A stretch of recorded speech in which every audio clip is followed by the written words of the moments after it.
How to recover deleted Facebook messages. Let's get started.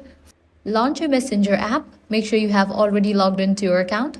You'll be directed to the chats page. Now you'll need to navigate to the menu page. Once you're over here, you're going to find different section. Head over to the section Account Center.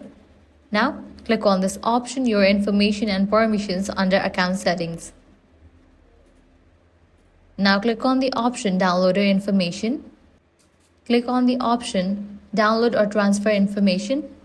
Now here you'll need to select the account or the profile for which you want to download messages. After you select, click on Next. Click on the option Specific Types of Information.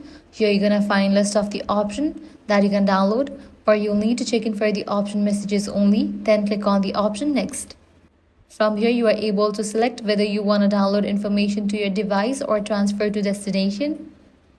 Now select Date Range. Then select the format and the media quality, and once you do that, click on the option Create Files.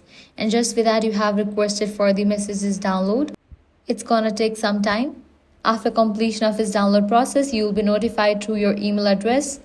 So make sure you check your mail. Once you receive the file, you can launch it, and that file will also receive the messages that you have deleted. So this way you are able to recover deleted Facebook messages. If this guide helped you out, do not forget to like, share and subscribe. Thanks for watching.